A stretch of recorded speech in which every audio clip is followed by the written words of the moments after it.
grateful that I was given this megaphone. So let's talk about gratitude! Gratitude is letting others know you see how they've helped you. With my Megaphone 3000, I can take shout-outs to a whole new level. Hey, person on the side of the street! Thanks for picking up that piece of candy wrapper! Ooh, person in the purple shirt and those green shoes! You are awesome! Thanks! Hey, birds! Thanks for those positive tweets! Yep, this is probably the best gift I've ever gotten. I will cherish it forever. What? The Megaphone 4000 just came out today with 27 built-in voice modules and Bluetooth capabilities! That's way better than this old thing. Thanks a lot, person who bought me this lame megaphone. Probably got it on sale. In today's Bible story, we'll hear about some people who weren't happy with what they were given and had a real bad attitude about it. That should be fun, right? Sure, whatever. See you in a bit. Move along, people, move along! The Bible. It's 66 books of history, stories, letters, and poetry that fit together to form God's one big story. The epic adventure of how He created us and loves us so much that He made a way to rescue us. As we travel through the Bible, from Genesis to Revelation, we discover people who met God and found their lives changed forever. And now for an amazing story, inspired by the book of Matthew, chapter 20, verses 1 through 15. While Jesus taught in many different ways, He often shared the most important truths as stories. He used the things and animals and situations in people's everyday lives to help them understand things that were bigger. One day, Jesus explained to His closest friends what the kingdom of heaven was like, and He used a story to help it connect.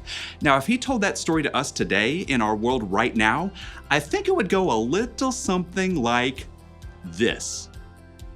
There once was a man who owned a large vineyard. Here at Grape Escape Vineyards, we specialize in red, white, and green grapes. One bright autumn day, the man called in his manager to find out how his harvest was doing. It's doing great. Thanks a bunch. We shall pick the grapes immediately before the beetles nibble them up. That's some good raisoning.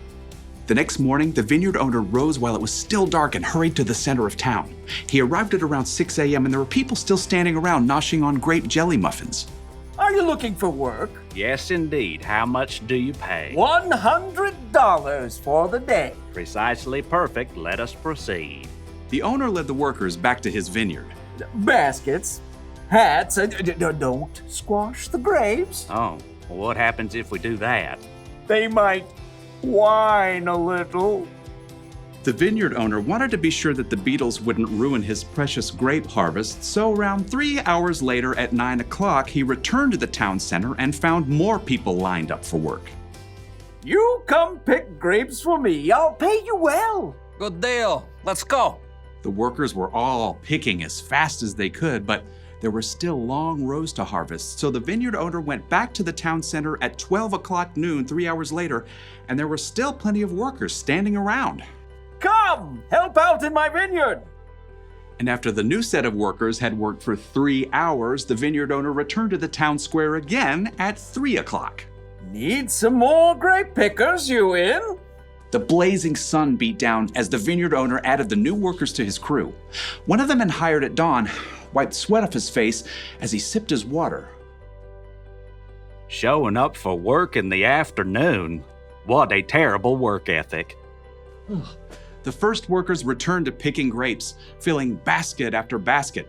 But even though it was still 5 o'clock, the vineyard owner returned to the town square where he still found plenty of people hanging around counting cockroaches and looking bored.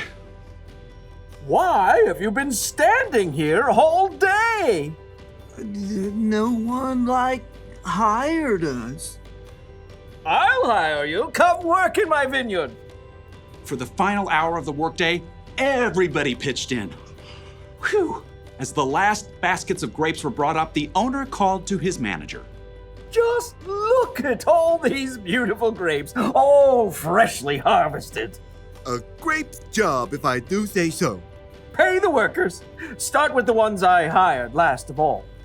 So the manager pulled out his cash box and lined up the workers. He started with the ones who only picked grapes for an hour. Here you go. $100. Like totally rad, man. At the other end of the line, the workers who began at dawn began doing some quick math. $100 for 1 hour of work. Huh, that means we're about to get over $1,000. The manager continued to hand out pay packets to the workers who started at 3 o'clock $100. and noon $100. and 9 o'clock in the morning. $100. Huh. Okay.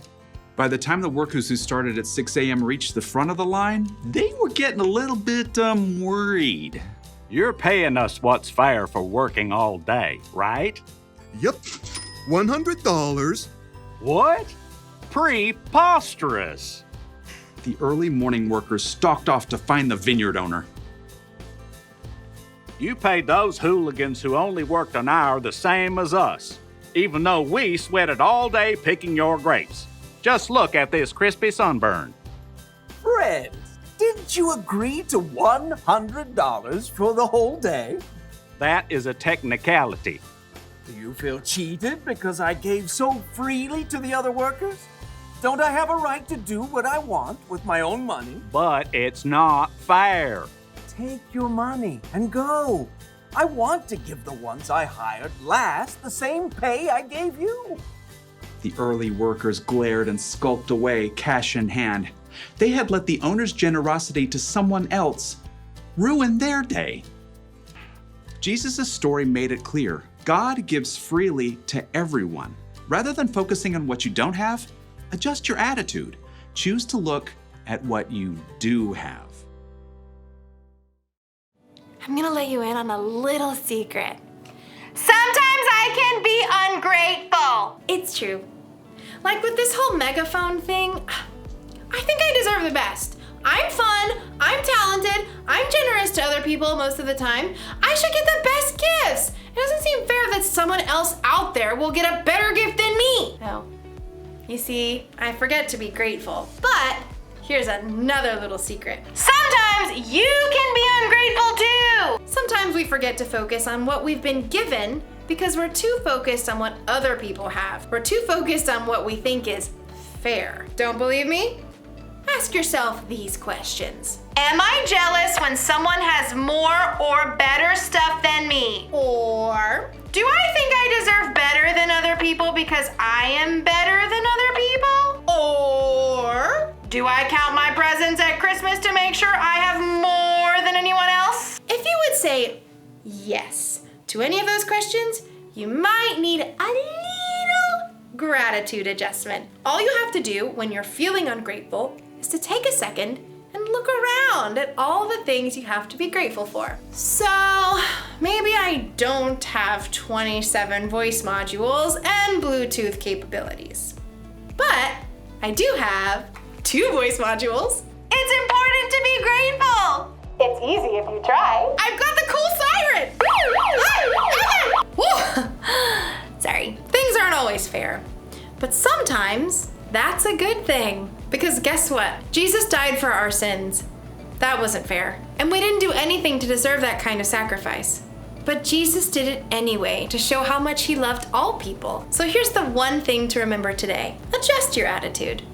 Be grateful for what you've got. Don't worry about the stuff you haven't got. That's a lesson for me too. Oh, sorry, Sorry. sorry, okay. See you next time.